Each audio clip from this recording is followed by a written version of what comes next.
Program Tribun News on Fokus, Tribuners kembali membersamai Anda kali ini, masih bersama dengan saya, Mila Yarda. Isu matahari kembar atau adanya dua kutub kekuatan di dalam pemerintahan Presiden Prabowo Subianto kembali mencuat setelah sejumlah Menteri Prabowo mengunjungi kediaman Presiden ke-7 RI Bapak Joko Widodo di Surakarta, Jawa Tengah. Momen ini dilakukan saat Pak Prabowo sendiri tengah melakukan kunjungan ke luar negeri. Situasi ini lantas memunculkan kekhawatiran soal loyalitas ganda di Kabinet Merah Putih dan berpotensi mengganggu soliditas koalisi. Bahkan beberapa Menteri Prabowo ini juga sempat menyebut bahwa Jokowi sampai sekarang adalah bosnya, Tribuners. Meski tak lagi menjadi presiden, eksistensi Pak Jokowi sendiri tampaknya belum juga luntur. Bahkan terbaru Jokowi juga kembali diseret-seret dalam bahasan hangat lewat isu yang lagi-lagi digemakan, yakni soal ijazah palsu. Lantas bagaimana melihat situasi ini? Saya akan membahasnya dalam Tribun News on Fokus kali ini. Sudah tersambung melalui sambungan Zoom bersama dengan saya, ada pengamat politik Citra Institut, ada Bang Efriza di sana. Bang Efriza, apa kabar Bang Efriza? Alhamdulillah baik Mbak. Selamat siang Mbak Nila Yurda dan Tribun on Fokus. Selamat siang Bang Efriza, terima kasih banyak menyempatkan waktunya hari ini untuk berdiskusi. Kita membahas kaitannya dengan Pak Jokowi begitu ya Bang Efriza ya. Saya ingin mulai terlebih dahulu dari beberapa waktu lalu di mana sejumlah menteri dari Pak Jokowi begitu ya, ini sowan ke kediaman Presiden ke-7 dan bahkan menyebut bahwa Pak Jokowi ini masih bos mereka. Saya ingin minta pengantar dari Bang Efriza mengenai hal ini.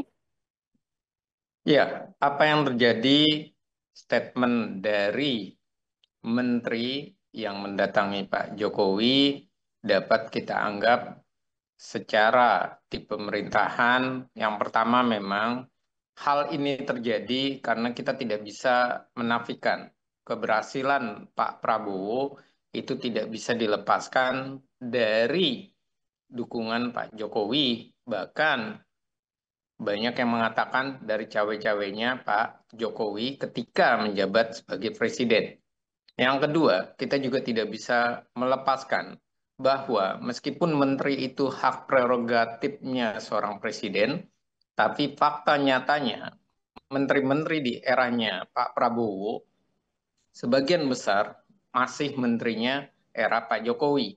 Berikutnya, menteri-menteri yang dekat dengan Pak Jokowi ini pada dasarnya adalah bisa dikatakan orang yang paling dipercaya oleh Pak Jokowi, itu yang pertama. Yang kedua, orang yang memang didorong ataupun diyakini mereka terpilih kembali di pemerintahan Pak Prabowo karena masukan dari Pak Jokowi. Dan yang ketiga, kita tidak bisa melepaskan juga fakta bahwa pemerintahan ini pengaruh Jokowi tidak dilepaskan, tidak dipisahkan. Bahkan Pak Prabowo menyatakan dengan lugas, dengan sifatnya yang memang mengedepankan persatuan dan kesatuan, ia sangat mendukung para presiden,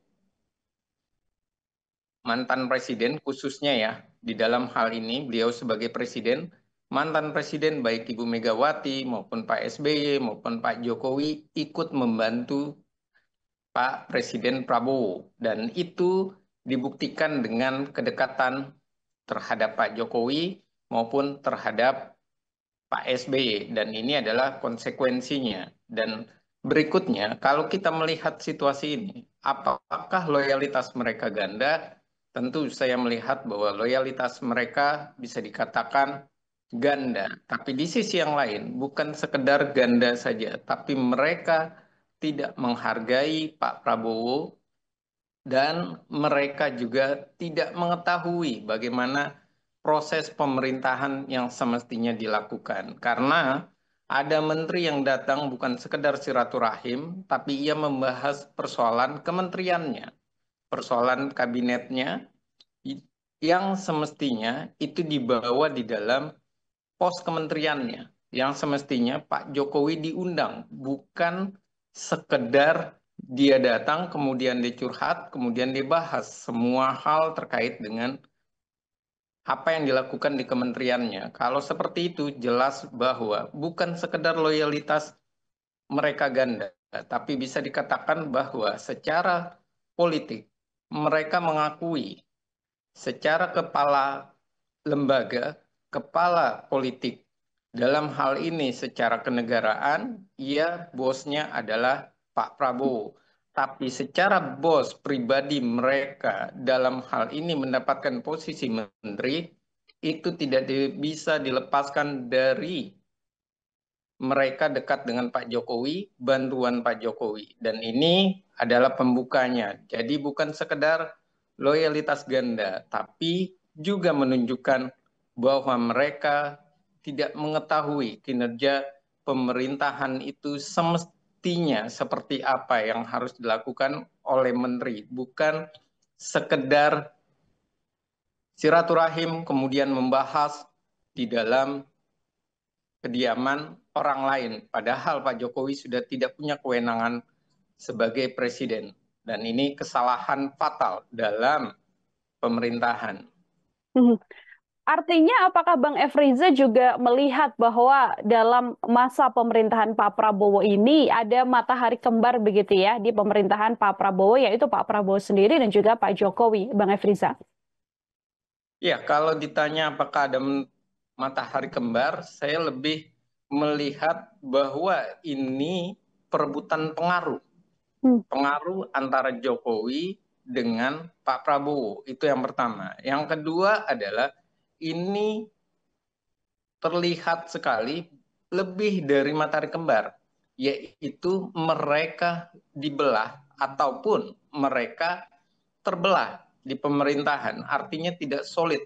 Jadi ada pemerintahan yang versinya menteri itu adalah bagian dari relawannya Prabowo, orang dekatnya Prabowo, dan ada menteri yang bagian dari orang-orangnya Pak Jokowi, yaitu misalnya Menteri Kesehatan, kemudian yang paling jelas sekali adalah Menteri Koperasi, kemudian Menteri KKP, dan beberapa menteri yang dari partai politik. Dan ini membuktikan bahwa menteri-menteri ini bukan sekedar mereka tidak punya loyalitas tunggal, tidak punya soliditas, tapi juga mereka tidak profesional dalam bekerja. Semestinya visi misi presidenlah yang dikedepankan.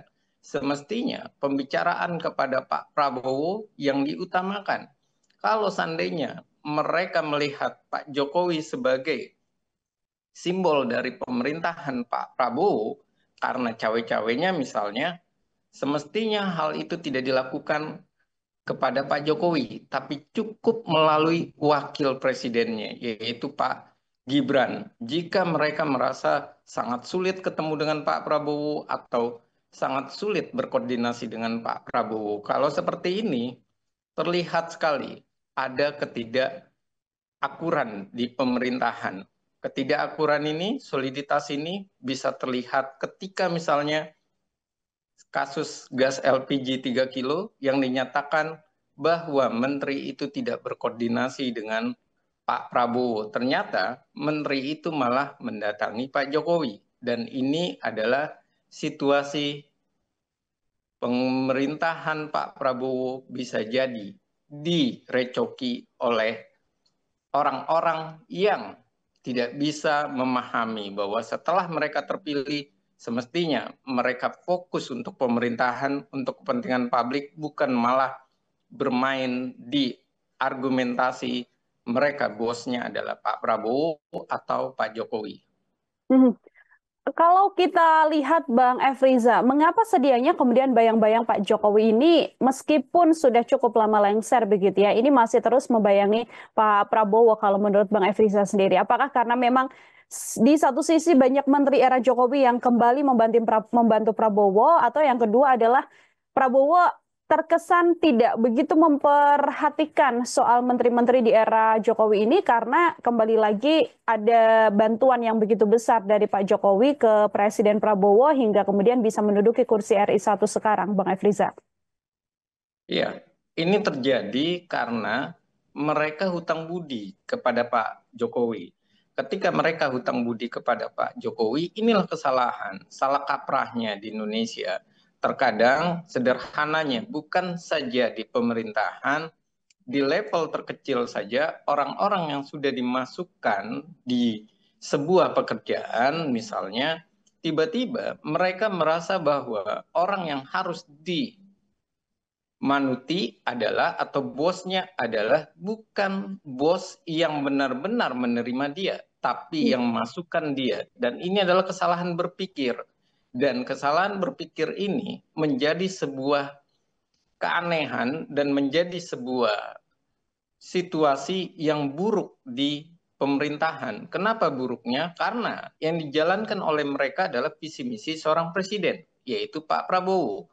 Yang dijalankan oleh mereka adalah bagaimana mereka menyelesaikan keinginan publik ini sesuai dengan visi misi dari Pak Prabowo. Dan yang ketiga, Pak Jokowi itu kewenangannya sudah selesai. Ia hanya sekedar mantan, sekali lagi mantan presiden.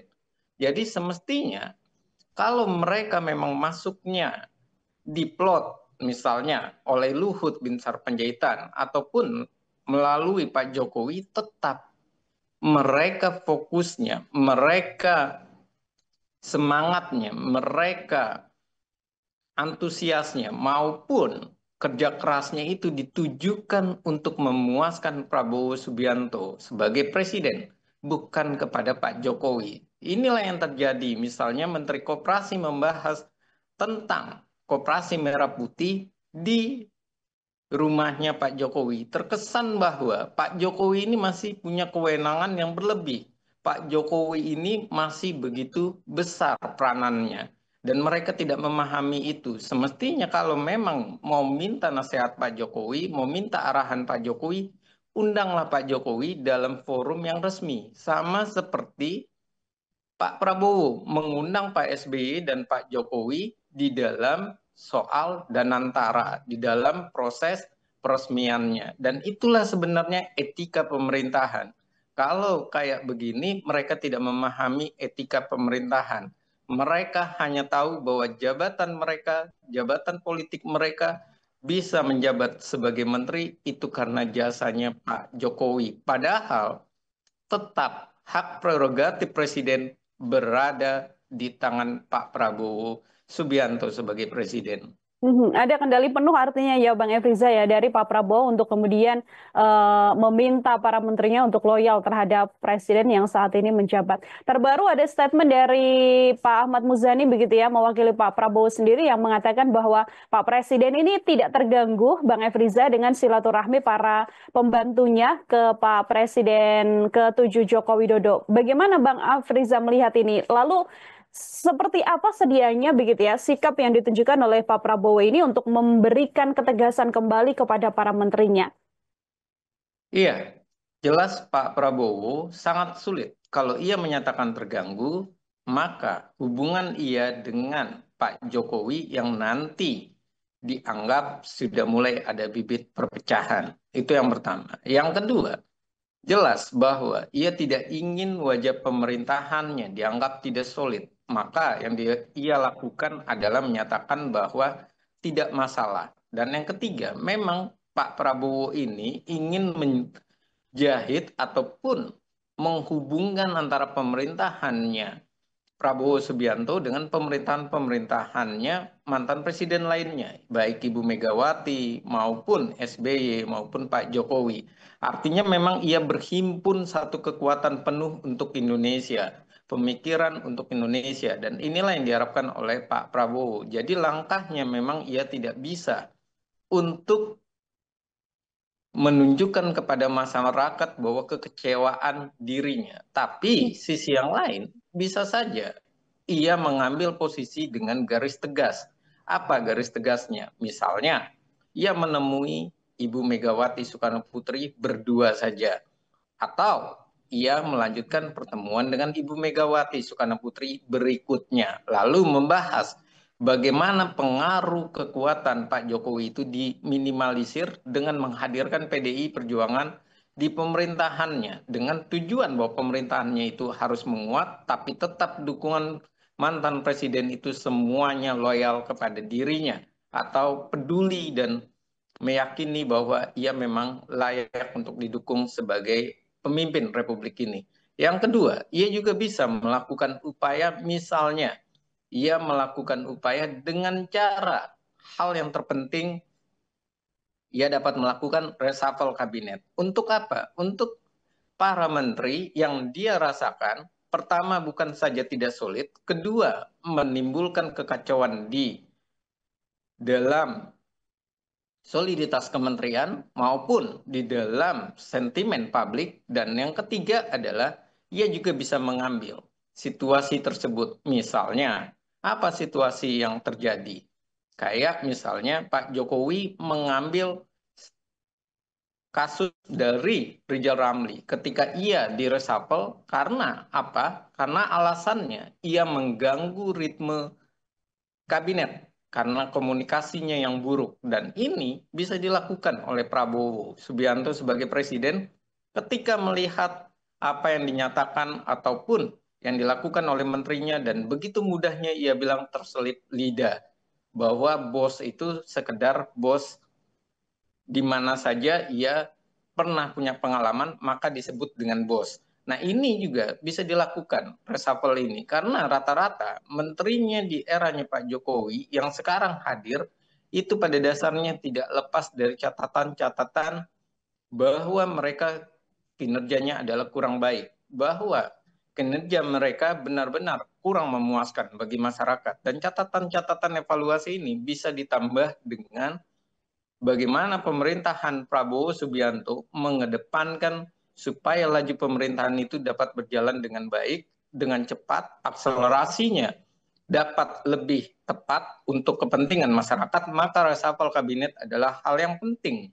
Selain karena alasan dibalik reshuffle kabinet adalah tadi, loyalitas ganda. Selain itu, yang utama adalah tidak becusnya para menteri-menteri yang pernah menjabat di eranya Pak Jokowi. Kita bisa melihat bagaimana kasus terjadinya koordinasi yang tidak baik antara menteri dengan presiden dalam kasus gas LPG 3 kilo. Itu secara tidak langsung ketika Pak Prabowo membatalkan dan dinyatakan oleh Dasko bahwa karena ini kurang koordinasi dengan presiden dan menteri terkesan berjalan sendiri maka dibatalkan, dan ini menunjukkan apa? Menunjukkan tangan kanan presiden Prabowo, khususnya dalam hal ini orang-orang dari Gerindra memahami bahwa perlu diputus, perlu diberikan sedikit shock terapi terhadap tangan kanannya Pak Jokowi, yaitu siapa? Bahlil misalnya dalam kasus gas LPG 3 kilo, bahwa ini kurang koordinasi, tidak berkoordinasi dengan pemerintah atau Pak Prabowo Subianto sebagai presiden. Mhm. Bang Efriza, jika mungkin nanti ada ketegasan dengan bentuk reshuffle begitu ya, yang berkemungkinan dilakukan oleh Pak Prabowo kepada menteri-menteri yang mungkin tidak loyal sepenuhnya terhadap Pak Presiden, apakah ini juga nantinya bisa berpengaruh juga pada hubungan personal antara Prabowo dan juga Pak Jokowi yang selama ini kita tahu bahwa keduanya memang terus menjalin hubungan agar ya secara politis juga masih dekat, secara personal juga dekat. Bagaimana Bang Efriza melihatnya? Iya, kalau berbicara bahwa sepak terjang apa yang dilakukan oleh para menteri kemudian direshuffle, saya rasa reshuffle itu harus dilihat dulu. Kalau memang kinerjanya tidak baik, kenapa tidak menteri dari masukan Pak Jokowi itu direshuffle? Jangan eh, kita juga mengartikan bahwa Pak Prabowo tidak berani. Pak Prabowo sudah menunjukkan menteri, misalnya Mendikti Saintek, itu direshuffle oleh Pak Prabowo. Dan menteri ini bermasalah, dan menteri ini jelas-jelas banyak yang mengatakan dibawa oleh Luhut Binsar Panjaitan. Namun di reshuffle oleh Pak Prabowo. Begitu juga yang dilakukan oleh Pak Jokowi ketika mereshuffle Rizal Ramli, dianggap bahwa dia tidak sepenuhnya dibawa oleh dari Pak Jokowi. Begitu juga misalnya ada beberapa menteri di eranya Pak Jokowi yang dibawa oleh Ibu Megawati yang bisa direshuffle. Artinya Pak Prabowo tidak perlu takut, tidak perlu khawatir. Malah yang akan berbahaya adalah Jika menteri itu sudah tidak berkinerja baik, jika menteri itu tidak mengerti bagaimana tata pemerintahan dijalankan, jika menteri itu loyalitasnya sudah menghadirkan sentimen publik bahwa loyalitas mereka ganda, terjadinya matahari kembar, tapi ternyata malah dipertahankan. Orang buruk di tempat kerjanya yang tidak sesuai dan kinerjanya yang tidak baik, untuk apa dipertahankan? Lebih baik di reshuffle. Karena bagaimanapun, Pak Prabowo belum melakukan reshuffle kabinet setelah ia dilantik. Mengapa hal ini dibutuhkan reshuffle kabinet? Karena biasanya pelantikan ataupun keterpilihan pertama kali para menteri itu didasari oleh jasa saja, balas jasa, hutang budi di saat pilpres. Tapi saat nanti di reshuffle itu lebih kepada orang-orang yang berkompeten, orang-orang integritasnya baik, kapabilitasnya baik. Dan ini artinya Prabowo harus menjamin bahwa reshuffle nanti adalah besar-besaran, sehingga tidak menghadirkan sentimen terhadap Pak Jokowi semata, tidak menghadirkan kekecewaan di hati Pak Jokowi, tapi malah menyadarkan Pak Jokowi bahwa memang menteri-menterinya yang direkomendasikan atau orang-orang yang direkomendasikan oleh Pak Jokowi memang tidak berkinerja baik. Jangan sampai mengulang seperti Pak Jokowi mempertahankan saat itu seorang menteri yang berada di Menteri Pendidikan, tapi ternyata menteri itu tidak berkinerja baik, dan kita tahu hanya dipertahankan karena ia pernah berhasil mengurus dan membangun Gojek, tapi ternyata untuk di pendidikan ia benar-benar buruk, tapi karena kedekatan dengan Megawati Soekarno Putri, maka dipertahankan terus oleh Pak Jokowi. Tapi apa yang terjadi? Bahkan sampai Pak Yusuf Kala menyatakan menteri tersebut tidak pernah mengerti dunia pendidikan. Menteri tersebut tidak pernah bekerja di dunia pendidikan. Menteri tersebut tidak punya hasil di dunia pendidikan. Jangan sampai mengulang hal tersebut. Benalu harus dipotong. Oke, itu berkaitan soal bagaimana ketegasan nantinya harus ditunjukkan oleh Pak Prabowo begitu ya terhadap menteri-menterinya yang dinilai berpotensi untuk adanya loyalitas ganda. Tapi ini masih berkaitan juga soal Pak Jokowi, Bang Efriza. Ini kan nama Pak Jokowi memang tidak pernah lepas begitu ya, meskipun sudah lengser juga dan sudah tidak lagi menjadi presiden. Dan terbaru ini salah satu bahasan yang juga ingin saya sedikit diskusikan bersama dengan Bang Efriza, bagaimana kemudian muncul juga persoalan, misalnya seperti ijazah palsu yang kembali digemakan oleh sejumlah pihak begitu ya, Bang Efriza. Bagaimana kemudian Bang Efriza melihat situasi ini, Bang? Iya, soal ijazah palsu ini memang menarik. Hal yang paling mudah adalah pembuktian ijazah palsu. Tunjukkan saja ijazahnya yang aslinya ataupun ijazah yang memang diingin diketahui oleh publik. Itu hal yang pertama. Dan yang kedua, soal ijazah palsu memang menjadi sebuah pertanyaan. Mengapa soal ijazah palsu ini begitu liar dan begitu besar animo masyarakat melihat hal tersebut? Yang pertama, memang kita tidak bisa lepaskan Jokowi mengalami proses pertarungan dengan Pak Prabowo selama 2 pemilu, bahkan terjadi rematch. Yang kedua, Pak Jokowi mengalami pertarungan dengan garis keras atau maupun dalam hal ini adalah Pak Jokowi mengalami situasi juga pertarungan dengan PDI Perjuangan. Artinya, hal-hal orang-orang yang tidak suka kepada Pak Jokowi ini begitu tinggi, begitu besar. Lalu bagaimana menyelesaikannya? Tentu saja menyelesaikannya adalah tunjukkan ijazahnya. Dan ijazah sudah ditunjukkan. Hanya saja persoalannya terlalu berbelit-belit Pak Jokowi dalam hal ini. Ia mengatakan satu sisi ada, kemudian ia mengatakan hilang, kemudian ia menunjukkan hal-hal inilah yang bisa menghadirkan kekecewaan publik, menghadirkan kurangnya rasa optimis publik bahwa Pak Jokowi memang ijazahnya adalah asli Dan sisi yang lain, ini yang terus menjadi sebuah bola liar. Dan ini tentu saja ada baiknya memang persoalan ini satu sisi dibawa di pengadilan, supaya pengadilan bisa melihatnya, supaya menjadi sebuah pelajaran menarik bagi negara ini, bahwa orang-orang yang tidak suka, ya berproseslah di pengadilan. Orang-orang yang merasa bahwa ia benar, silakan buktikan di pengadilan. Dan ini adalah sebuah proses bagaimana kita juga menghargai hukum dan bernegara. Dan berikutnya adalah yang terpenting, jika memang hilang, maka inilah kesempatan dari pihak UGM khususnya untuk menyelesaikan kasus tersebut dengan meminta Kemendikti-Saintek untuk membantu menghadirkan ataupun menunjukkan bagaimana proses ijazah tersebut. Karena institusi pendidikan itu semuanya tiga hal yang sangat berkaitan. Yang pertama mahasiswanya, yang kedua institusinya, dan yang ketiga adalah negaranya, yaitu Kemendikti-Saintek saat ini. Dan tentu saja tiga hal ini tidak bisa dilepaskan satu dengan yang lain.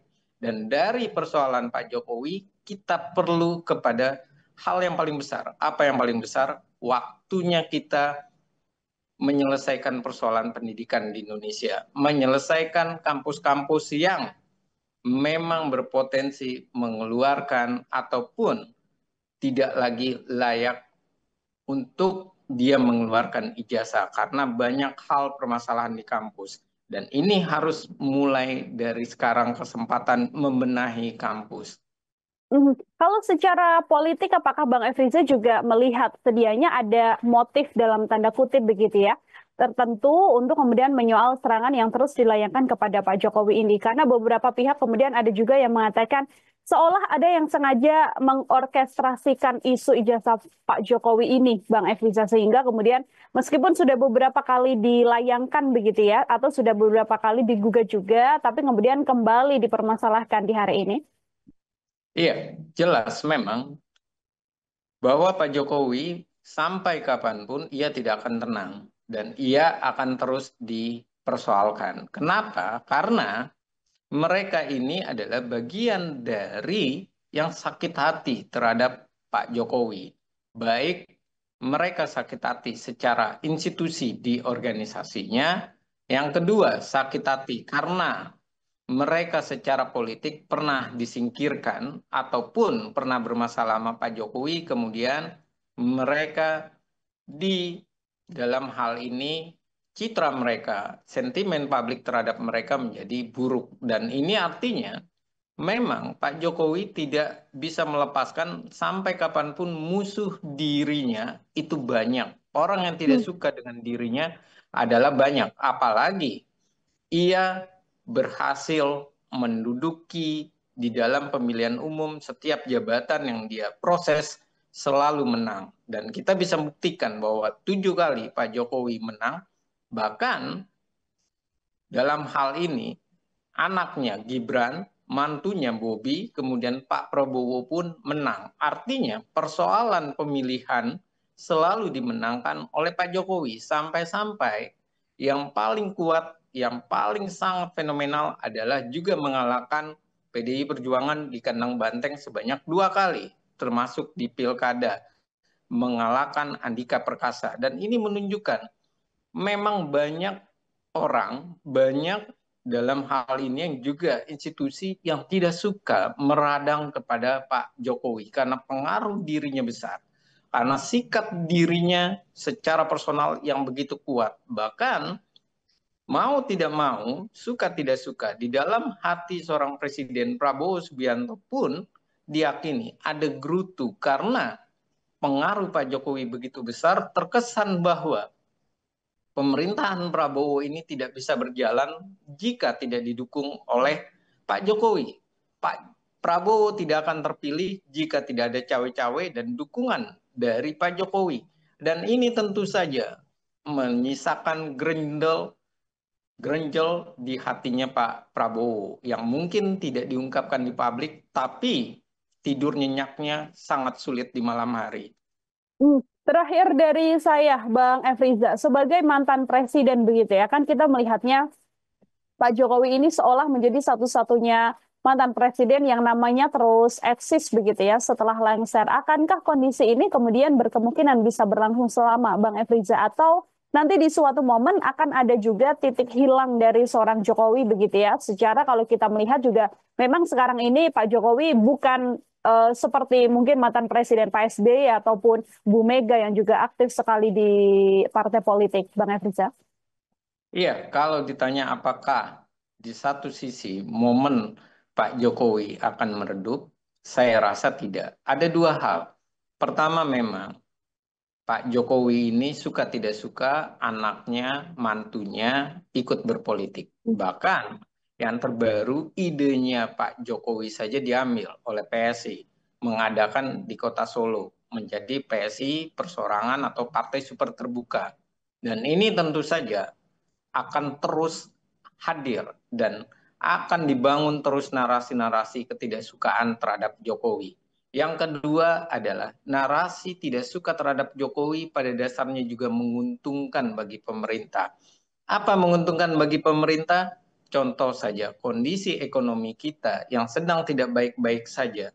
Kondisi di pemerintahan kita yang berjalan pada dasarnya dalam hal ini realisasinya tidak begitu cepat, bahkan banyak yang namanya kebocoran-kebocoran anggaran itu semua terkesan tertutup, terkesan bisa ditutup di menjadi sebuah hal yang diyakini oleh publik, diketahui oleh publik. Kenapa itu menjadi hal yang tertutup ataupun publik menjadi sedikit mengabaikan hal tersebut? Karena publik terbawa kepada isu Pak Jokowi. Bahkan yang jelas-jelas menunjukkan semestinya publik menuntut terjadinya reshuffle kabinet misalnya. Karena kinerja para menterinya tidak beres, harga kebutuhan pokok juga melambung tinggi. Dan bagaimana situasi ekonomi di Indonesia begitu sulit. Ternyata apa? Yang terjadi adalah publik malah fokus terhadap ijazahnya Pak Jokowi. Publik malah fokus terhadap matahari kembar Pak Jokowi. Publik malah fokus terhadap pengaruh Pak Jokowi ataupun keinginan PDI Perjuangan. Mereka malah melupakan bahwa ada kelemahan besar di pemerintahan saat ini. Apa kelemahan besarnya? Kebijakan pemerintahan saat ini seringkali menyebabkan rakyat tidak terhimpun di dalamnya. Input dari rakyat terabaikan di dalamnya. Bahkan persoalan-persoalan, contoh saja, persoalan negosiasi terhadap tarif Trump saja malah menunjukkan impor yang akan dipertebal. Dan ini adalah situasi-situasi yang pada dasarnya tidak menguntungkan bagi masyarakat. Tapi kenapa masyarakat bisa abai atau kenapa masyarakat tidak ada protes?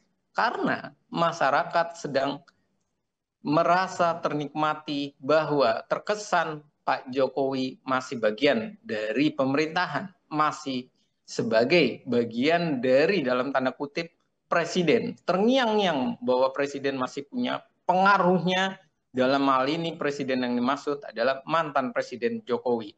Padahal sudah tidak ada. Padahal Pak Jokowi sudah sekedar mantan. Artinya politisasi kasus Pak Jokowi itu begitu indah untuk mengaburkan apa yang terjadi terhadap Republik ini.